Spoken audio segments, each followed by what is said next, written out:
terms of the state's actual motivations. States think for themselves. They are subject to the opinions of their own people, and they're subject to the opinions of the international community only insofar as checks and balances do exist. Therefore, we believe that checks and balances are necessary because we need the veto so that we don't intervene every time someone dies. So this is the situation. Because, as our extension has told you, human rights are very vaguely defined. I want you guys to actually give me a substantial, okay, fine, that's kind of a lot to ask, because it's impossible to actually give us an exhaustive list of the human rights that you want to go in there to protect. Guys, sit down. So, in terms of this, we believe that the veto is necessary so that we can make those important distinctions between situations where humanitarian intervention is necessary, it can help, and the countries who are going to do it are actually ones that are successful, and doing so that they can't go in there and install a puppet government or something along those lines. And therefore, we believe that checks and balances are essentially missing in this because the Prime Minister came up here and basically told you in her last minute of the speech that we believe that there's somewhat possible to have checks and balances under this model, and therefore it could potentially happen. But we believe that's not good enough because the veto power in the UNSC is pretty much the only way in which there are checks and balances on the actions of the people who are in the UNSC.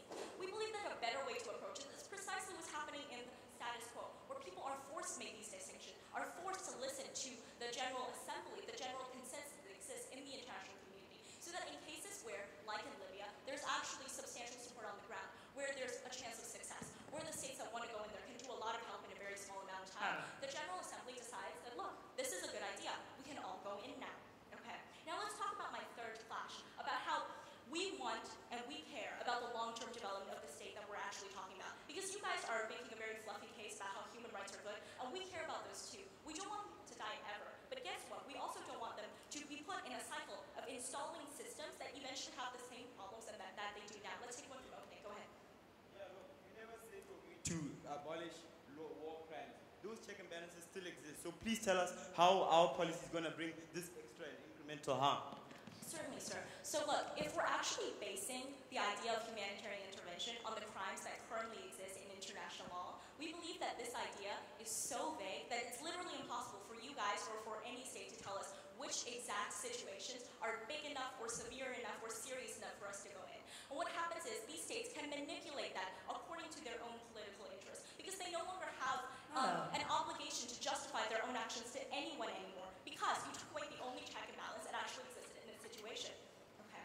So now let's talk about the state where this intervention is actually happening. We recognize that in the short term, it's extremely painful. It's very hard for us to watch all of these people dying on TV. It really is. But in the long term, what we want is for these countries to actually develop a system in which these things won't happen anymore so that they can regulate themselves. Because we recognize that these countries can't actually go in there every 10 years and topple this government and install a new government. That's simply not realistic. And guess what? It's actually bad for the people on the ground.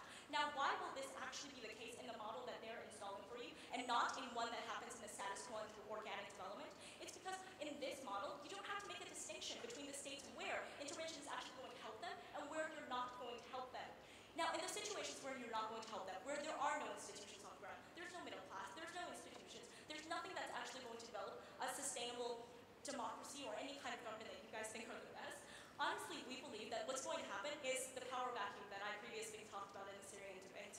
So the power vacuum is going to happen, the social institutions are going to be gone, and what's going to happen, as we told you in our extension, is that you're going to lead to exactly the same problems that you have now. And because of the lack of checks and balances, people are just going to want to go in there again. I'm getting really tired of this. Thank you, guys.